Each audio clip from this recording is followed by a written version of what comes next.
अस्सलाम वालेकुम। अभी मैं एक छोटी सी वीडियो बनाऊंगा। मैं ट्राई करूंगा कि इसको जितना छोटा रख सकता हूँ रखूं। और इस वीडियो का एम ये है कि जो लोग क्रिप्टो करेंसी में बिल्कुल नए हैं और अभी हर तरफ क्रिप्टो करेंसी की बातें सुन रहे हैं, बिटकॉइन क्रिप्टो करेंसी, उनको बिल्कुल भी आइडिया नहीं है, तो ये वीडियो उन लोगों के लिए है जिनको क्रिप्टो करेंसी के बारे में कुछ भी नहीं पता। क्रिप्टो करेंसी पाकिस्तान एक फ़ेसबुक पे ग्रुप है जिसमें अभी तक तो 12,500 मेंबर हैं, बट आई डोंट नो, जब आप देख रहे हो तो शायद डबल हुए हुए हो बाय देन।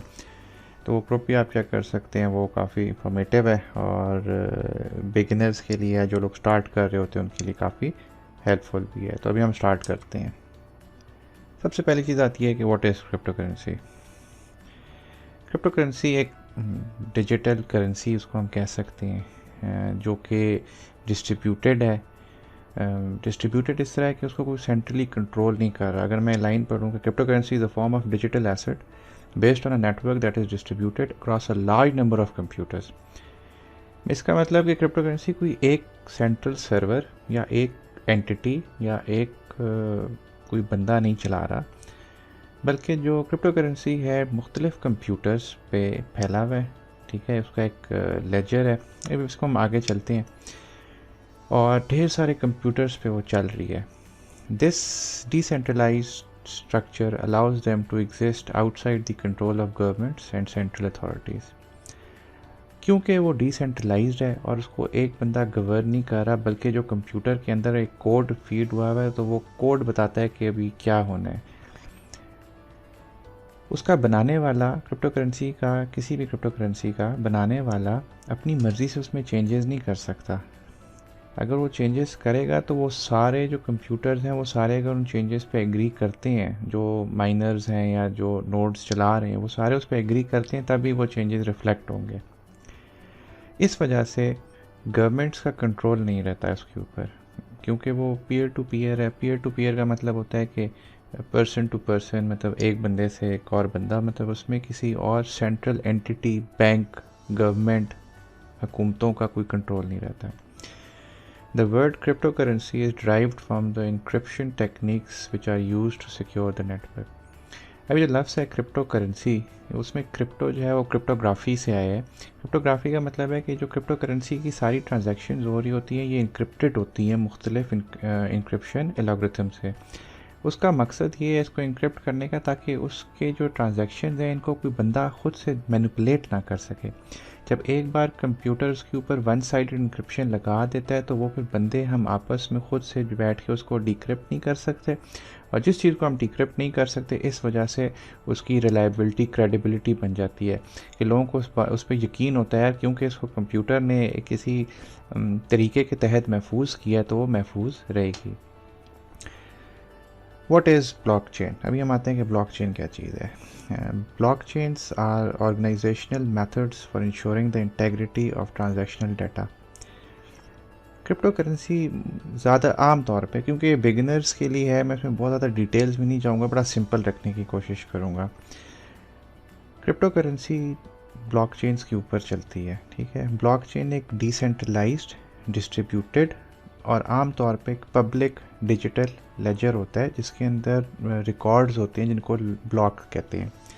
जब हमारी ट्रांजैक्शंस होती हैं तो वो ट्रांजैक्शन एक ब्लॉक में जाके भरती जाती हैं। जब एक ब्लॉक फुल हो जाता है तो जो एक पहले वाला ब्लॉक जो नेटवर्क के ऊपर फुल हो चुका था, ये भी ब्लॉक उसके पीछे लग जाता है। तो एक ब्लॉक के पीछे दूसरे से तीसरे ब्लॉक लगते लगते इसको ब्लॉक चेन कहते हैं। इसकी मिसाल इस तरह है कि मेरे पास एक पटवारी है, उसके पास एक अपना किताब है जिसके अंदर उसने सारे ज़मीनों का हिसाब किताब रखा हुआ है। तो वो जो लेजर है, वो जो उसकी किताब है, वो यहाँ पे लेजर है। ठीक है, और उसके अंदर सारे रिकॉर्ड्स हैं वो उसने लेजर में नोट किए हुए हैं। बट अब उस पटवारी का हिसाब किताब रखने के बहुत सारे मसले हैं। वो अपनी मर्ज़ी से वो चेंज कर सकता है, उसको कोई देख नहीं सकता, उसमें करप्शन हो सकती है। क्रिप्टो करेंसी और ब्लॉकचेन ये सारे मसलों का हल है, क्योंकि जब एक चीज़, आप एक क्रिप्टो करेंसी की आप एक ट्रांजैक्शन करते हैं और वो एक पब्लिकली एक ब्लॉकचेन पे आ जाती है, तो आप कहीं भी बैठ के दुनिया में, कोई भी कहीं भी बैठ के दुनिया में उसको देख सकता है, वेरीफाई कर सकता है। और एक दफ़ा जब एक बार ट्रांजैक्शन हो जाए तो वो तब्दील नहीं हो सकती उसमें। Blocks are used to record transactions across many computers. इस वक्त अगर एक क्रिप्टो करेंसी, मिसाल हम बिटकॉइन की लेते हैं, चल रहा है, तो इस टाइम दुनिया में उसके लाखों माइनिंग नोड्स चल रही हैं। हर कंप्यूटर जो हर माइनिंग नोड उसका है, उसके ऊपर उसका एक ब्लॉकचेन का कंप्लीट जो लेजर है वो नोट हो रहा है। मैं यहाँ पे बैठ के भी जो ट्रांजैक्शन करता हूँ, कर करा के दुनिया में हर कोने पे जो वो कंप्यूटरों के नोड्स चल रहे हैं, उसके अंदर मेरी ट्रांजैक्शन, मतलब मैंने आपको ये बिटकॉइन भेजे तो उसका रिकॉर्ड पूरी दुनिया में हर बिटकॉइन के जो भी माइनिंग नोड्स चला रहे हैं उनमें आ जाएगा। ना उसको कोई तब्दील कर सकेगा और ना उसमें अपनी मर्ज़ी से कोई वो चेंज कर सकेगा। सेंट्रलाइज सिस्टम, जिस तरह आप ये जो तस्वीर देख रहे हैं, इसमें जो लाल वाली तस्वीर है, ये एक सेंट्रलाइज सिस्टम को दिखा रही है, ठीक है। सेंट्रलाइज सिस्टम जो है ना, वो उस अथॉरिटी होती है कि वो अपनी मर्ज़ी कर सकता है कि हर चीज़ सेंट्रल में एक सेंट्रलाइज बॉडी है जिसके ऊपर जिसकी मर्ज़ी है वो आपकी ट्रांजैक्शन को करे ना करे। मतलब बैंक में आप पैसे भेजें, बैंक वालों की मर्ज़ी है किसी वजह से आपका बैंक का वो अकाउंट क्लोज कर दें। राइट साइड पे जो आप डिसेंट्रलाइज देख रहे हैं, उसमें कोई एक अथॉरिटी नहीं है, उसमें सिस्टम, उसमें कंप्यूटर, उसका कोड बताता है कि जी इसको आपने किस तरीके से चलाना है। हर बंदा जो उस नेटवर्क से कोई इंफॉर्मेशन एक्सेस करना चाह रहा है तो वो देख सकता है। वहाँ पे कोई ऐसी प्राइवेट इंफॉर्मेशन नहीं है जो सिर्फ मैं देख सकता हूँ क्योंकि मैं माइनर हूँ तो दूसरा नहीं देख सकता। नहीं, ट्रांजैक्शन सारे देख सकते हैं। ठीक है, माइनर्स को कुछ और फ़ायदे भी होते हैं, हम आगे बात कर लेंगे उसके ऊपर, लेकिन बीइंग पब्लिक, डिसेंट्रलाइज्ड और एक ट्रस्टलेस बॉडी होती है कि उसमें किसी और की ज़रूरत नहीं होती कि यार मुझे एक बंदा चाहिए सेंट्रल में जो बैठ के हर चीज़ को मैनुअली गवर्न करे। सारा ऑटोमेटेड सिस्टम चल रहा होता है। बिटकॉइन की हमेशा हम लोग क्यों बात करते हैं, क्योंकि क्रिप्टो करेंसीज में बिटकॉइन पहली क्रिप्टो करेंसी थी, ठीक है। इसलिए बिटकॉइन की एक अपनी अहमियत है। इस वक्त हज़ारों क्रिप्टो करेंसीज आ चुकी हैं। कुछ क्रिप्टो करेंसीज हो सकता है आप लोग कहें कि बिटकॉइन से बेहतर भी हैं, और हो भी सकता है। तभी हम बात करते हैं कि बिटकॉइन क्या है। बिटकॉइन 2009 में लॉन्च हुआ था। ये जो थी दुनिया की सबसे बड़ी क्रिप्टो करेंसी है एज़ पर मार्केट कैपिटलाइजेशन, इस वक्त भी है, ठीक है। बिटकॉइन का जो सिस्टम है, इसमें जो ढेर सारे जो कलेक्शन ऑफ कंप्यूटर्स हैं जिन लोगों ने माइनिंग कर रहे हैं, इनको माइनर्स या नोड्स कहते हैं, ठीक है। वो सारे माइनर्स और नोड जो हैं वो बिटकॉइन का कोड चलाते हैं, और यही वो लोग हैं जिनकी वजह से बिटकॉइन का नेटवर्क बनता है, उसकी स्टेबिलिटी होती है और ब्लॉकचेन बनता है। ब्लॉकचेन के ऊपर भी हमने पहले भी बात की है कि blockchain can be thought of as a collection of blocks. In each block is a collection of transactions. हर ब्लॉक के अंदर ट्रांजैक्शंस आती हैं, जो भी हम एक दूसरे को बिटकॉइन भेजते हैं नेटवर्क के ऊपर, पूरी दुनिया में जो भी भेजते हैं, ब्लॉक के ऊपर ट्रांजैक्शन आती हैं। जब ब्लॉक फुल हो जाता है तो वो जो आप फुल होके अगले ब्लॉक के पीछे जाके लग जाता है, तो इस तरह आपका ब्लॉक चेन बन जाता है। All the computers running the blockchain has the same list of blocks and transactions and can transparently see these new blocks being filled with new Bitcoin transaction। तो मतलब इसमें सिस्टम को कोई चीट नहीं कर सकता, जो भी ट्रांजैक्शन है सारा सिस्टम ट्रांसपेरेंट है, नज़र आ रहा है, कोई इसमें ख़ुद से अपनी मर्ज़ी का फ्रॉड नहीं कर सकता। ये तस्वीर से आपको शायद थोड़ा सा मज़ीद आइडिया हो जाए कि ब्लॉकचेन जो है काम किस तरह करता है। यहाँ से कोई ट्रांजैक्शन होती है, ये यहाँ से कोई बंदा है कंप्यूटर से अपनी एक ट्रांजैक्शन करता है, एक बंदे को बिटकॉइन भेजता है। जब वो भेजता है तो वो जाती है नेटवर्क के ऊपर, ठीक है, जो P2P नेटवर्क है, पीयर टू पीयर, उसके ऊपर जाती है, नोड के ऊपर एक ट्रांजैक्शन उसमें लग जाती है। वो नोड जो है उसको वैलिडेट करता है कि क्या वाकई सही कंप्यूटर के थ्रू सही बंदे ने इसको भेजा है। सही बंदे से मुराद एक बंदे को नहीं वेरीफाई किया जाता है कि उस कंप्यूटर पे कौन बैठा हुआ था, सिस्टम को वेरीफाई करता है कि जिस जगह से आ रही है, जिस तरीके से आ रही है वो सिस्टम ठीक है। जब वेरीफाई हो जाती है ट्रांजैक्शन तो उसके बाद जाके वो लग जाती है, ब्लॉक का हिस्सा बन जाती है, और ब्लॉक का हिस्सा जब ये ब्लॉक कंप्लीट हो जाता है तो इस तरह जो बाकी पहले के ब्लॉक्स कंप्लीट हुए होते हैं उनके पीछे आपका ब्लॉक लग जाता है, आपकी ट्रांजैक्शन वेरीफाई हो जाती है। बिटकॉइन बैंक से कैसे डिफरेंट है, कुछ छोटी छोटी चीज़ें हैं। एक तो ये कि बैंक्स का ओपनिंग क्लोजिंग टाइम होता है, इसमें कोई ऐसी चीज़ नहीं है। बिटकॉइन का नेटवर्क दिन रात पूरा साल चल रहा है और चलता रहेगा। बैंक्स की मुख्तलिफ ट्रांजैक्शन फ़ीस होती हैं, हर तरह की होती है। अगर आपने ATM कार्ड रखा हुआ है तो उसके साल के बाद आप ATM के पैसे देंगे, आपने नई चेक बुक लेनी है तो आप उसके पैसे देंगे, हर साल वो आपसे कुछ ना कुछ फ़ी काटते रहेंगे। बिटकॉइन की सिर्फ एक फ़ी होती है, वो ट्रांजैक्शन फ़ी होती है, जिसको नेटवर्क फ़ी भी कहते हैं। ट्रांजैक्शन फ़ी या नेटवर्क फ़ी। जब आप इसको यूज़ करेंगे तो आपको इनके ब्लॉक एक्सप्लोरर के ऊपर ट्रांजैक्शन आईडी भी लिखा हुआ है। तो वो जो ट्रांजैक्शन आईडी है वो सबूत होता है कि आपने नेटवर्क के ऊपर कुछ भेजा है, और उसके साथ एसोसिएटेड फ़ी होती है। नेटवर्क फ़ी डिफरेंट होती है, वेरी करती है। इसमें डिफरेंट प्रायोरिटीज़ होती हैं, एक लो है, नॉर्मल है और हाई प्रायोरिटी है। हाई प्रायोरिटी की ज़्यादा फ़ी होती है, मतलब इस वक्त आप हाई प्रायोरिटी में अगर बिटकॉइन किसी को भेजेंगे तो वो 5 से 7 डॉलर आपके एक ट्रांजैक्शन पे लगेंगे। बिटकॉइन के अलावा और भी क्रिप्टो करेंसीज़ हैं, ऐसी भी क्रिप्टो करेंसीज़ हैं जिनके नेटवर्क फ़ी इससे भी कम है, बहुत कम है, कुछ सेंट्स उसकी फ़ी है। ट्रांजैक्शन स्पीड, मैंने अगर इस वक्त यहाँ से दुनिया में किसी भी मुल्क में बिटकॉइन भेजना है तो उसको कुछ मिनट लगेंगे, बल्कि लेकिन अगर इसी जगह हम बैंक्स की बात करें, बैंक्स में ऐसा नहीं है। बैंक्स में बहुत ज़्यादा टाइम लगता है और वो वेरी करता है। सेम ब्रांच का चेक है, सेम बैंक का चेक है, सेम मुल्क का चेक है, या ऑनलाइन ट्रांजैक्शंस हैं, इन सारी चीज़ों में टाइम लगता है। ठीक है, अगर आपने ऑनलाइन अच्छा, दूसरी लिमिटेशन, मैंने यहाँ से बाहर पैसे भेजने हैं, मैं भेज ही नहीं सकता। मैंने बाहर से इधर पैसे मंगवाने हैं, आ जाएंगे, बट बाहर वालों को भेजने के लिए भी इसमें 24 घंटे तो कहीं भी नहीं गए, इट विल टेक डेज़, जिसके बाद मेरे पैसे आएंगे। फिर नो योर कस्टमर के कुछ रूल्स हैं। नो योर कस्टमर ये है कि बैंक जो है उसके लिए लाजमी है, उनकी गवर्नमेंट उसको कहती है कि आपने नो योर कस्टमर करना है, जिसको KYC भी कहते हैं। इसका मतलब होता है कि उन्होंने आपकी आइडेंटिफिकेशन रखनी है, मोबाइल नंबर वगैरह रखने हैं आपका अकाउंट खोलने से पहले। बिटकॉइन में मुझे अपने वॉलेट से एक बंदे से दूसरे किसी बंदे को बिटकॉइन भेजने पे मुझे कोई भी नो योर कस्टमर करना ज़रूरी नहीं है। Ease of transfer, again governments ने जो अपने इशूड आइडेंटिफिकेशन कार्ड, आइडेंटिफिकेशन बनाई हुई होती है, फ़ोन नंबर, ये सारी चीज़ें आपको देनी पड़ती हैं, उसके बाद ही आप ट्रांजैक्शंस कर सकते हैं। आप कहीं से पैसे लेने भी जाएंगे, वेस्टर्न यूनियन से पैसे लेने जाएंगे, उनको CNIC देंगे, ये सारी चीज़ें बिटकॉइन में नहीं है। बस एक इंटरनेट आपके पास अगर कनेक्शन है, मोबाइल फ़ोन है, तो आप ये सारी चीज़ें कर सकते हैं। प्राइवेसी बैंक्स में नहीं है, आपने अपनी सारी इन्फॉर्मेशन जमा करानी है। बिटकॉइन में ऐसा नहीं है, या क्रिप्टो करेंसी में ऐसा नहीं है। क्रिप्टो करेंसी में आपको कोई भी इंफॉर्मेशन नहीं देनी अपने वॉलेट से किसी और को क्रिप्टो करेंसी भेजने में। हाँ, अगर आप क्रिप्टो करेंसी किसी एक्सचेंज से ख़रीद रहे हैं तो वो एक्सचेंज की कुछ लिमिटेशंस हैं या उनकी कोई रिक्वायरमेंट्स हैं, जिस रिक्वायरमेंट्स में उन लोगों ने KYC करना पड़ता है, बट वो क्रिप्टो करेंसी नहीं है, वो उस एक्सचेंज की रिक्वायरमेंट है, जो उनकी मजबूरी है, उन्होंने करना पड़ता है। सिक्योरिटी पॉइंट ऑफ व्यू से बैंक्स आपके एसेट्स के ज़िम्मेदार हैं, बट बस इतना ही है। ठीक है, मतलब अगर आपने तो अपने आप एज अ क्लाइंट आप यूज़ कर रहे हैं और आपने इंटरनेट सिक्योरिटी वगैरह ठीक है, आपको चीज़ों का यूज़ करना पता है, आपने पासवर्ड वगैरह अपने संभाल के रखे हुए हैं, तो ठीक है। अगर वो चीज़ें आपकी ठीक नहीं है तो आपकी सारी इंफॉर्मेशन ऑलरेडी बैंक के पास पड़ी हुई है, मतलब कहीं भी किसी भी तरह, लेट्स सपोज आपकी बैंक की वेबसाइट हैक होती है, उसको कुछ होता है तो आपका सारा एसेट चोरी हो जाएगा। क्रिप्टो करेंसी में इस तरह नहीं है। क्रिप्टो करेंसी में आप खुद ज़िम्मेदार होते हैं, इसमें किसी और की कोई ज़िम्मेदारी नहीं होती। आप अगर अपनी प्रैक्टिसेस ठीक करते हैं तो आपका जो लेवल ऑफ सिक्योरिटी है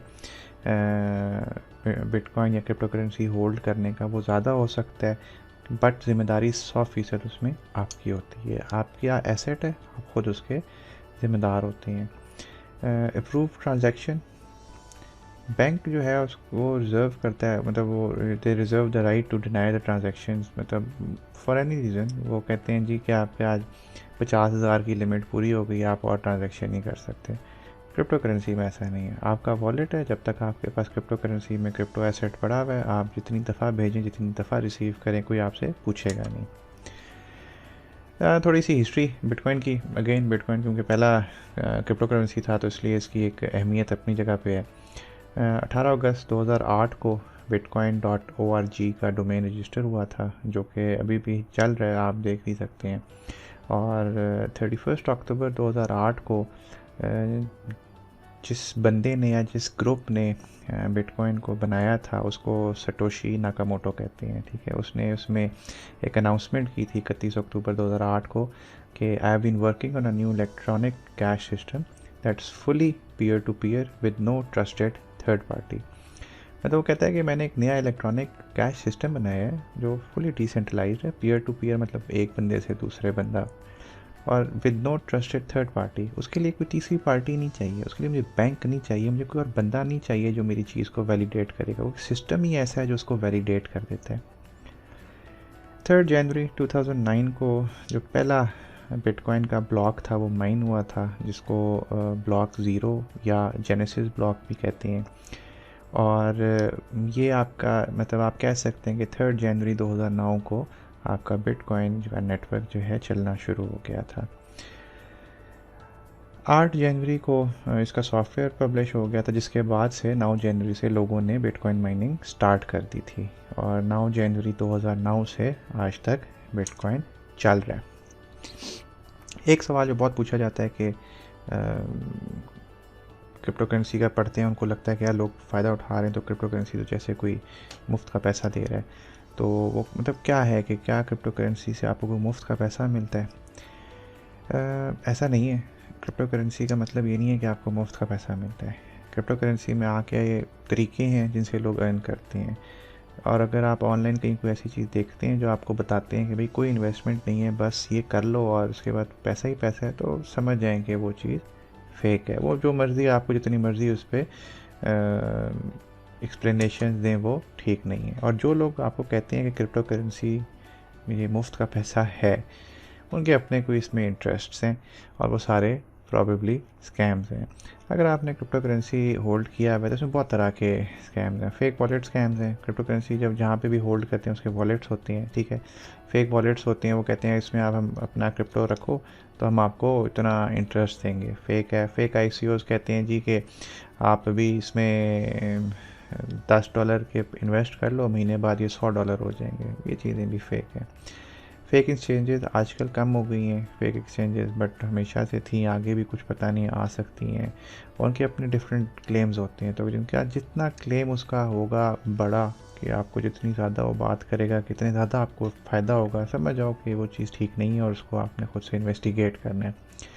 सोशल मीडिया स्कैम्स होते हैं, ये बहुत ज़्यादा ऑनगोइंग चल रही हैं। रिसेंटली ट्विटर के ऊपर जो आपके बहुत ज़्यादा बड़ी सेलिब्रिटीज़ के अकाउंट से, मतलब जो वेरीफाइड प्रोफाइल्स थी वो हैक हो गई थी। हैक तो नहीं हुई थी, ट्विटर का ही बग था, बट उसके बाद उससे क्या हुआ कि उसे लोगों ने मैसेज करना शुरू कर दिए कि इस वॉलेट एड्रेस पे जितने भी आप बिटकॉइन या ईथर भेजोगे उतनी आपको वापस मिलेंगे। तो इस तरह के स्कैम्स होते हैं, सारे फ्रॉड होते हैं।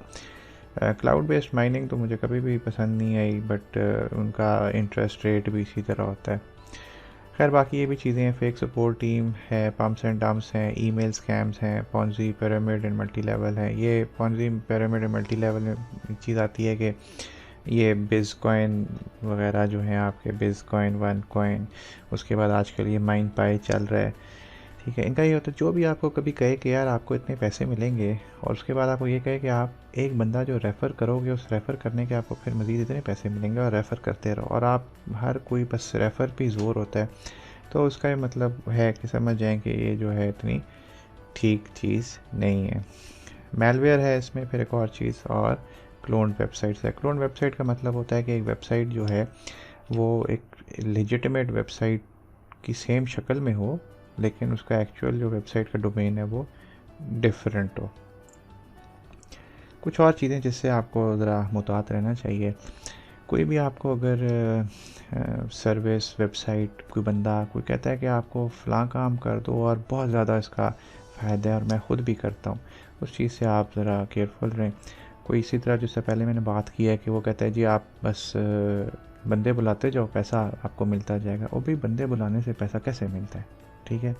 और एक कौन सा सिस्टम है जहाँ से बंदे बुलाने से पैसा मिलना शुरू हो जाता है, उस पर भी आपको केयरफुल रहना चाहिए। ऐसी कोई मार्केट में ना कोई ऐसा बिज़नेस मॉडल नहीं है जो बंदे बुलाने से पैसा मिले, ठीक है। और उसके बाद अगर कोई आपकी प्राइवेट की मांग रहा हो, वॉलेट, हर वॉलेट की एक प्राइवेट की होती है, उसका नाम ही प्राइवेट की इसलिए कि भाई उसको प्राइवेट रखो और किसी से शेयर ना किया जाए, ठीक है। वो कोई मांगे तो आप समझ जाएं कि वो स्कैम है। अगर कोई सर्विस है जो पहले चल रही है, अगेन मैं बिटकॉइन की मिसाल दूंगा, पहले हमेशा से स्कैम थे, अभी ये बिटकॉइन वाले आके अपना जो मर्ज़ी नाम कर लें, जो मर्ज़ी करना शुरू कर दें। कॉइन की वैल्यू इतनी है, कल को इतनी हो जाएगी, ये हो जाएगी, अभी कल को 1 कॉइन आता है फिर से शुरू कर देता है। ये सारे स्कैम्स हैं, ठीक है। जो भी कॉइन या किसी भी चीज़ में इन्वेस्ट करते हैं उससे पहले हमेशा अपनी रिसर्च खुद किया करें। ये बहुत इंपॉर्टेंट होता है रिसर्च करना, बहुत आसान काम है रिसर्च करना, ठीक है। सबसे पहले आप देखें कि यार उसकी जो भी प्रोजेक्ट है जिस पे आप रिसर्च कर रहे हैं उसकी पब्लिसिटी है कि नहीं है, लोग उसके बारे में बातचीत कर रहे हैं कि नहीं है। फेसबुक, ट्विटर, रेडिट, ये वो जगह हैं जहाँ पे आप सर्च कर सकते हैं। सर्च करने का तरीका उनकी अपनी वेबसाइट पे लोगों के रिव्यूज़ पढ़ना नहीं है, वो बिल्कुल गलत है। उनकी वेबसाइट छोड़ें, उनका फेसबुक पेज, ट्विटर प्रोफाइल छोड़ें, उससे बाहर निकलें और फिर सर्च कर लें गूगल पे, पता चल जाएगा कि ये कितने लेजिटिमेट हैं। उसके बाद उनकी कोड की एक्टिविटी है, मे भी अगर आप लोग नए हैं तो शायद इतना आइडिया ना हो कि वो प्रोजेक्ट एक्टिव है कि नहीं है, ठीक है। और उन लोगों की हिस्ट्री क्या है कि मतलब उनका कोई क्लियर ऑब्जेक्टिव है, जो उनके ऑब्जेक्टिव्स हैं उन्होंने किसी को भी मीट किया कि नहीं किया, उनकी टीम जो है कोई एक्चुअल बंदे हैं या बस हवा में शक्लें हैं। तो ये सारी चीज़ें देख के आप बता सकते हैं। But basic is crypto currency मुफ्त का पैसा नहीं है। कोई आपको अगर कहता है क्रिप्टो करेंसी मुफ्त का पैसा है तो या वो आपसे झूठ बोल रहा है या उसका कोई अपना इसमें वेस्टेड इंटरेस्ट है। क्रिप्टो करेंसी स्टोर किधर करनी है? क्रिप्टो करेंसी स्टोर करते हैं क्रिप्टो वॉलेट्स में। बेतहाशा वॉलेट्स हैं आजकल। हो सकता है मुझे कोई और पसंद हो, आपको कोई और अच्छा लगे। ये मैंने जो साथ QR कोड लगाया है, ये फेसबुक ग्रुप का ही QR कोड है। इसको स्कैन करके आप बेशक ज्वाइन कर लें अगर मेंबर अभी तक नहीं है। इसके अंदर आप अनाउंसमेंट्स में और ग्रुप की डिस्क्रिप्शन में मैंने एक बिगिनर्स गाइड रखी हुई है। उसके अंदर तमाम जो आपकी सर्विसेज हैं और तमाम जो वॉलेट्स हैं, अच्छे वॉलेट्स, वो मैंने वहाँ पे लिस्ट किए हुए हैं। क्रिप्टो करेंसी वॉलेट मुफ्त होता है। क्रिप्टो करेंसी वॉलेट बनाने के पैसे नहीं होते। क्रिप्टो करेंसी वॉलेट वो अच्छा है जो आपको प्राइवेट की आपको एक्सेस दे के आप प्राइवेट की अपनी सेव डाउनलोड करके सेव करके किसी जगह पे संभाल के रख लें। क्रिप्टो करेंसी वॉलेट की जो सबसे ज़रूरी चीज़ है ना कि जब भी आपने कोई वॉलेट बनाना है तो आपने अपनी प्राइवेट की सेव कर लेनी है। कल को आपका फ़ोन टूट जाता है, अगर फ़ोन में यूज़ कर रहे हैं, मोबाइल हैक हो जाए, जो भी डिलीट हो जाए, जल जाए, कंप्यूटर ख़राब हो जाए, अगर आपके पास प्राइवेट की है तो आप उसको एक्सेस कर सकते हैं। और जब आप एक्सेस कर सकते हैं तो अपने एसेट को आप कहीं भी खोल सकते हैं। तो ये उसकी प्राइवेट की को रखने का फ़ायदा है, सेव करने का बहुत ज़्यादा फ़ायदा है, ठीक है। ये कुछ चीज़ें हैं कि आप अपने क्रिप्टो को सेफ कैसे रखना है। प्राइवेट की घुमानी नहीं है सबसे इम्पॉर्टेंट चीज़, ठीक है, नंबर 1। उसके बाद जो आपकी इम्पॉर्टेंट चीज़ें हैं उनको इंक्रिप्टेड रखा करें। यही प्राइवेट की होगी, सीड फ्रेजेस वगैरह हो गए, ठीक है। और ताकि अगर कोई इन्फेक्शन हो जाता है उनके मोबाइल वगैरह के ऊपर तो आपका या तो इंक्रिप्टेड हो तो उससे इन्फेक्ट ना हो, अगर इंक्रिप्टेड नहीं है तो आपने बैकअप करके उनको रखा हुआ है, ठीक है। ये अगेन नंबर 3 जो है कि keeping your crypto on an exchange. ये मैं ग्रुप में भी हर किसी को बताता रहता हूँ। एक्सचेंज के ऊपर अच्छी एक्सचेंजेस हैं, बिनांस अच्छी एक्सचेंज है, पॉलिनेक्स अच्छी एक्सचेंज है, और भी बहुत सारी बड़ी एक्सचेंजेस हैं, बट उन पे आपका कोई कंट्रोल नहीं है। आपने उसके ऊपर पैसे अपने क्रिप्टो रखे हुए, कल को एक्सचेंज हैक हो जाती है, ख़राब हो जाती है। हाँ, अगर ये बात कहना कि ये इतनी बड़ी क्रिप्टो एक्सचेंज से कुछ हो नहीं सकता तो आई एम सॉरी, ये गलत है, ये मिसकंसेप्शन है। कभी भी किसी भी टाइम किसी भी ऑनलाइन सर्विस को कुछ भी हो सकता है, ठीक है। जो भी आपने एक्सचेंज पे सिर्फ इतने पैसे रखने हैं या इतना क्रिप्टो रखना है जितना आपका कल को वो ज़ीरो भी हो जाए तो आपको हार्ट अटैक ना हो। ये ना आप बेहोश पड़े हो कि यार मेरी तो सारी ज़िंदगी की सेविंग उसके ऊपर पड़ी थी, सारी चली गई। नो, इस तरह नहीं करना, वो गलत है, दैट इज़ टोटली रॉन्ग। जो आपके सेविंग्स हैं, जो आपने सेव करना है लॉन्ग टर्म के लिए होल्ड करना है, वो आप हमेशा अपने वॉलेट में रखें। अगेन ग्रुप में मैंने डिस्क्रिप्शन में लिंक दिया हुआ है, बिगनर्स गाइड, उसमें मैंने सारे वॉलेट्स लिखे हुए हैं और उसके फ़ायदे भी लिखे हुए हैं, कौन कौन से वॉलेट्स अच्छे हैं और मैं कौन सा यूज़ करता हूँ। उसके अलावा जो पैसे आपने एक्सचेंज पे रखने हैं वो जनरली वो होते हैं जिनको आपने कभी चेंज करना है क्रिप्टो करेंसीज़ को आपस में, या आपने कोई ट्रेडिंग करनी है, तो वो चीज़ें आप एक्सचेंज पे रखें, उसके अलावा नहीं। यूजिंग वीक और रीयूज पासवर्ड्स बड़ा सेल्फ एक्सप्लेनेटरी है कि पासवर्ड जो है यूज़ ना करें, हर कोई बताता रहता है। जहाँ पे भी आपको 2 फैक्टर ऑथेंटिकेशन की ऑप्शन मिलती है हमेशा लगाया करें। 2 फैक्टर ऑथेंटिकेशन लगाते वक्त भी वो जब लगा लेते हैं उसी टाइम एक रिकवरी की देता है, वो बहुत ज़रूरी है। अगर वो रिकवरी की आपने घुमा दी और कल को आपका फ़ोन को कुछ हो गया और 2 फैक्टर ऑथेंटिकेशन चलना बंद हो गई, रिकवरी की के बगैर फिर आप वो ऑनलाइन अपना अकाउंट एक्सेस नहीं कर सकते। ये ऊपर मैंने बताया फेक वेबसाइट्स वाला, यही following victim to phishing scams, तो ये वही चीज़ है दोबारा से में एक्सप्लेन हो रही है कि आपने हमेशा चेक करना है कि जो वेबसाइट है, जो भी ऑनलाइन सर्विस है जिसको आप लॉगिन कर रहे हैं, एक्सेस करनी है, एक्चुअल वेबसाइट है कि नहीं है। तो सस्पिशियस लिंक्स वगैरह को नहीं खोलना। कुछ तक ईमेल आ जाती है कि भाई आपको 2 बिटकॉइन मिल गए हैं और आप इस पर क्लिक करो और लॉगिन करो, 2 बिटकॉइन ले लो। तो कोई इतना अच्छा नहीं है कि आपको 2 bitcoin they. Handing over your API keys वगैरह इसका आपको आइडिया नहीं है तो प्रॉबेबली आप नहीं पढ़ेंगे, इस चीज़ों में ज़रूरत भी नहीं है। डाउनलोडिंग अननोन सॉफ्टवेयर बहुत ज़रूरी है, फजूल जगहों से सॉफ्टवेयर नहीं डाउनलोड करने। सबसे बड़ा इन्फेक्शंस का और जो आपके क्रिप्टो स्टीलर्स होते हैं इनकी जो सोर्स है वो अननोन सॉफ्टवेयर ही है या मेलवेयर है जो प्लगइन वगैरह से आता है। तो इस तरह कंप्यूटर में जिसमें आपका क्रिप्टो का सामान पड़ा हुआ है, आपके वॉलेट्स वगैरह पड़े हैं, उस कंप्यूटर को थोड़ा सा एहतियात से इस्तेमाल करना है, ठीक है। अब हम आते हैं कि हाउ डू वी अर्न। अगर मुफ्त का पैसा नहीं है तो लोग अर्न कैसे करते हैं क्रिप्टो करेंसी में। बहुत सारे तरीके हैं। एक, लोग ख़रीदते हैं क्रिप्टो करेंसी और होल्ड करते हैं फॉर लॉन्ग टर्म, ठीक है। उसमें क्या होता है कि आज लेट सपोज एक मिसाल के तौर पे आपने आधा बिटकॉइन ले लिया। आधा बिटकॉइन इस वक्त अगर $37,000 का है, साल बाद आधा बिटकॉइन की वैल्यू $60,000 हो जाती है या $67,000 हो जाती है, तो आपको सीधा सीधा 50% उस पर प्रॉफिट हो गया, ठीक है। ये लॉन्ग टर्म होल्ड है। फिर आता है लोग क्या करते हैं कि जब भी देखते हैं कि क्रिप्टो करेंसी जो भी ख़रीदना चाह रहे हैं उसकी कीमत कम होती है तो वो ख़रीद लेते हैं, और जब कीमत ज़्यादा होती है तो वो बेच देते हैं, और ये प्रोसेस वो करते रहते हैं। ये जो प्रोसेस आपने करना है ये आप एक्सचेंज के ऊपर करते हैं, ठीक है। फिर एक और तरीका है पैकेट इन्वेस्टमेंट स्ट्रेटजी। ये सारी चीज़ें जो मैं आपको बता रहा हूँ ये ग्रुप में मेंबर्स के साथ डिस्कस हो चुकी हैं, पोस्ट इन पे लगी हुई हैं ग्रुप में। यहाँ पे एक अनाउंसमेंट्स का टैब है, इसको ज़रूर जाके देखें, इसकी सारी पोस्ट देखने से बड़ी क्लैरिटी हो जाएगी। ये वो अबाउट है, डिस्क्रिप्शन यहाँ को सी मोर दबा के आप ये सारे यहाँ पे 2-3 लिंक्स हैं वो भी पढ़ लें। पैकेट इन्वेस्टमेंट स्ट्रेटजी ये है कि जी आपने जब भी कभी आना है, मतलब मैं कहता हूँ यार मैंने क्रिप्टो करेंसी में मैं पहली बार हूँ, मुझे आज पता चला है क्रिप्टो करेंसी का, और मैंने अभी लॉन्ग टर्म के लिए बिटकॉइन रखना है। तो मैं ग्रुप में जाऊँगा, मैं देखूँगा, लोग कहेंगे यार अभी तो बिटकॉइन जो है ना 37,000 का हुआ है, बहुत महंगा है, तो अभी तो ना लेना तो नहीं बनता। लॉन्ग टर्म के लिए ऐसी कोई बात नहीं है, बट आप अपनी इन्वेस्टमेंट को डिवाइड कर लें। 37 का आज है, आज ले लें थोड़ी सी अमाउंट, 25%, मतलब जितनी भी आपने 100 रुपये का लेना है तो उसका 25 रुपये का आप आज ले लें, ठीक है। 25 रुपये का हफ्ते बाद ले लें, या जब भी नज़र आता है वो नीचे चला गया, अगर नीचे नहीं गया सेम प्राइस पे जा रहा है फिर ले लें। फिर वेट करें 10 से 15 दिन का, ठीक है। जब वेट इस चीज़ का हम कर रहे हैं कि अगर वो वैल्यू नीचे आ गई है तो हम तब दोबारा ले लें। तो जो ऊपर से नीचे आने पे हमारा क्रिप्टो करेंसी में नुकसान हुआ है, तो जब दोबारा ये नीचे से ऊपर जाएगी तो वो नुकसान उसमें रिकवर भी हो जाएगा। तो ये तरीके हैं एक अर्निंग का। फिर इसमें एक डे ट्रेडिंग होती है, जो लोग क्रिप्टो करेंसी एक्सचेंजेस के ऊपर ट्रेडिंग करते हैं। ट्रेडिंग में यही होता है कि कॉइन ख़रीदा, इसी तरह जो ऊपर मैंने लिखा है कि buy low and sell high, ठीक है, ये डे ट्रेडिंग में आता है, ठीक है।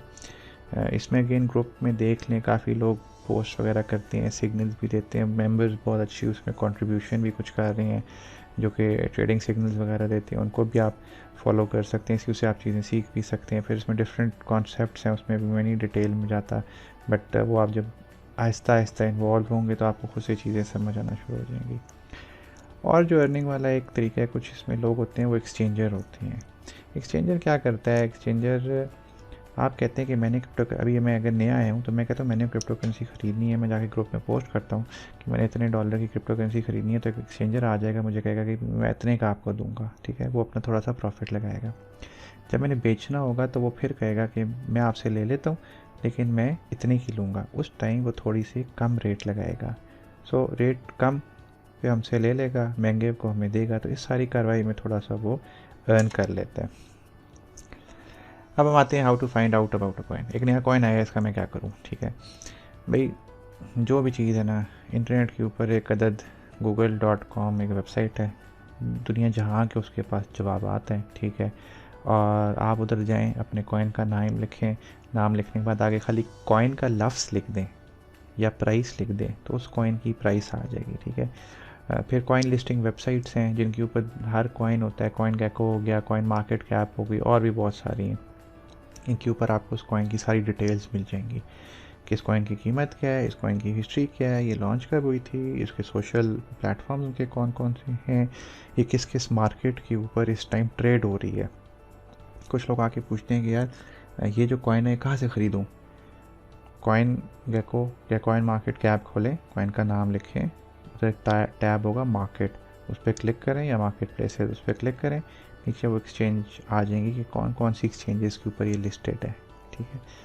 और इससे आपको आइडिया हो जाएगा कि ये कॉइन कौन सा। उसमें आपकी मज़ीद भी फिर रिसर्च अगर करनी हो भी कर सकते हैं कि उस कॉइन के सोशल मीडिया अकाउंट्स देखें, उसमें लोगों की फॉलोइंग देखें, लोगों की बातचीत देखें कि लोग क्या कर रहे हैं, इसके बारे में क्या हो रहा है या क्या नहीं है। अच्छा, हाउ डू वी बाय और सेल क्रिप्टो करेंसी। पाकिस्तान में क्योंकि थोड़े से भी इश्यूज़ हैं, ऑनलाइन थोड़ा सा जो परचेजिंग है इतना आसान नहीं है, तो हमारे पास इस वक्त दो प्लेटफॉर्म्स हैं, ठीक है, दो प्रोसीजर्स हैं रादर। एक आप ख़रीद सकते हैं थ्रू फेसबुक ग्रुप्स, जैसे क्रिप्टो करेंसी पाकिस्तान वाला ग्रुप है, इसमें भी लोग पोस्ट करते हैं जिन्होंने ख़रीदना होता है या बेचना होता है, तो लोग उनसे ख़रीद या बाय कर सकते हैं। अगेन अनाउंसमेंट्स में यह हर चीज़ ऑलरेडी क्लियर है, ये मैं एक रन डाउन दे रहा हूँ बड़ा जनरल सा कि अगर आप नए चीज़ों में इन हो रहे हैं तो है क्या क्या। दूसरी ऑप्शन बाय करने की क्या है, P2P एक्सचेंजेस, ठीक है, जैसे मैं राइट साइड पे स्क्रीनशॉट लगाया है वो उसी आर्टिकल का जिसकी मैं बात कर रहा हूँ। इसमें P2P एक्सचेंजेस हैं, इसमें आप P2P से बाय करते हैं, मतलब उसमें वेबसाइट जो है आपको एस्क्रो करती है। अगर ग्रुप में मैं एस्क्रो करता हूँ तो वहाँ पे वेबसाइट एस्क्रो करती है और आप वहाँ पे किसी बंदे से बाय कर लेते हैं। क्रेडिट कार्ड्स, डेबिट कार्ड्स नहीं चलते, चलना शुरू हो जाए तो बहुत अच्छी बात है, ये P2P वाले मसले ही ख़त्म हो जाएंगे। लेना हमेशा वहाँ से जहाँ से आपको अच्छा रेट मिल रहा हो, लेकिन अच्छा रेट, बहुत अच्छा रेट अगर कोई दे रहा हो तो उस पर शक होना चाहिए। अगेन अनाउंसमेंट्स में जाके पढ़ लें, सारी चीज़ें लिखी हुई हैं, समझाई हुई हैं, बड़ा क्लियर हो जाता है कि क्या चीज़ है क्या नहीं है, क्या करना है क्या नहीं करना। पढ़े बगैर अंधे तो ना आके कि यार मैंने इतने पैसे इन्वेस्ट करने, नहीं, ये गलत है, इट इज़ नॉट अलाउड। इस पर आपको नुकसान ही होगा। थोड़ा सा समझ के पढ़ के फिर, और ये कहना कि यार आज मैं ले लूँ कल क्रिप्टो करेंसी महंगी ना हो जाए, कोई बात नहीं है। 2017 में भी इसी तरह लोग पागल हुए हुए थे, वो फिर नीचे आ गई, फिर रिकवर हो गई, उसने फिर ऊपर ही जाना है इसने, और किधर जाना है, तो आप आज भी लें तो कोई मसला नहीं है आराम से। आई थिंक ये एक बेसिक सा रन डाउन था जो मैंने दे दिया है, ठीक है। और इसमें ये है कि ग्रुप में बहुत चीज़ें डिटेल में आ जाएंगी आपके पास, बट बेसिक जो है, दिस इज़ द बेसिक कि व्हाट इज़ क्रिप्टो करेंसी, ख़रीदना कैसे है, बेचना कैसे है, और इसमें है क्या, ठीक है। मुफ्त का पैसा कहीं नहीं है इसमें। अगर आपके ख्याल में ये है तो आपका ख्याल बिल्कुल गलत है। बाकी मज़ीद जो आपके कोई सवाल हो वो बेशक इसी वीडियो के कमेंट्स में डाल देना। सब्सक्राइब ना करो बेशक, मुझे कोई फ़र्क नहीं पड़ता। और बाकी ग्रुप में सारी चीज़ें लिखी हुई हैं, बड़ा थॉरो ग्रुप है, बहुत ज़्यादा मेंबर्स हैं, सारे एक दूसरे को हेल्प करते हैं, अच्छा प्लेटफॉर्म है टू लर्न, और इसमें आप फिर प्रोग्रेस भी कर सकते हैं। चलें, थैंक यू।